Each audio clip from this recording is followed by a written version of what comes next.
Bonjour à tous. Décidément, chaque jour nous amène ses photos chocs.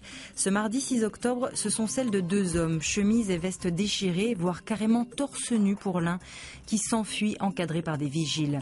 Deux dirigeants d'Air France violemment agressés pendant le comité central d'entreprise. Aujourd'hui en France revient sur ces débordements qui ont viré au lynchage. Plus qu'une agression, c'est un symbole, celui d'un dialogue social complètement en panne chez Air France. Mais si le journal condamne cette violence, Jean-Marie Montali souligne qu'elle en fait oublier une autre, à savoir l'annonce de la suppression de 2900 postes à des employés qui ont déjà, pour la plupart, fait de gros efforts. Le Figaro qualifie d'extrémistes les responsables de ces agressions, mais aussi les pilotes trop intransigeants. Pour Gaëtan de Capelle, ce dérapage incontrôlé et l'affaire Air France résume le blocage social français où l'intransigeance obtuse de certains conduit à léguer un fardeau aux générations futures. Au niveau des inondations, on lègue parfois des situations propices au drame. Que peut-on faire pour les éviter? En plus des alertes météo et des questions d'urbanisation, la Croix se demande s'il n'est pas nécessaire d'éduquer la population. Car le nombre de victimes prises au piège dans leur voiture, alors qu'elles pensaient pouvoir sauver leur véhicule, est effarant. Il faut remédier à cette insouciance face au risque d'être emporté par les flots avec des campagnes de sensibilisation, voire avec des séances dans des simulateurs, propose le quotidien, qui rappelle à quel point les gens surestiment leur capacité de résistance à l'eau.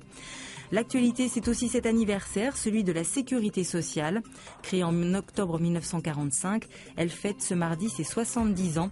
Jamais, écrit Les Échos, on a été aussi près de réaliser l'objectif initial des 3 U, universalité des droits, unité du régime, uniformité des prestations. Reste que l'institution doit se réformer tant les déficits sont devenus récurrents. L'Humanité, elle, rappelle que ce mardi 6 octobre est aussi la journée nationale de ceux qu'on appelle les aidants, ces personnes qui se consacrent à un proche en perte d'autonomie. En France, ils sont plus de 8 millions à le faire, un rôle qu'ils jugent normal, mais un rôle exténuant tant au niveau moral que physique. D'où le projet de loi en cours d'examen qui prévoit d'instaurer un droit au répit pour ces aidants. Pas de répit par contre sur le front de l'évasion fiscale. Selon Le Monde, l'OCDE s'apprête à signer un accord quasi historique pour contrer l'optimisation fiscale agressive de grands groupes comme Google ou Amazon. En clair, il ne leur sera plus possible d'exporter des profits dans un paradis fiscal. Ils seront désormais taxés dans le pays où la valeur est produite. 15 mesures devraient être prises à l'horizon 2017. L'enjeu est immense, écrit aujourd'hui en France. Cette optimisation fiscale coûte chaque année entre 100 et 240 milliards de dollars aux États. Lui, il optimise les transports. Le Bougainville, le plus grand porte-conteneurs français, est inauguré aujourd'hui au Havre par François Hollande. Avec ses 400 mètres de long, il peut transporter 18 000 conteneurs, un symbole de la mondialisation à lui tout seul. Allez, bon embarquement pour cette nouvelle journée et à demain!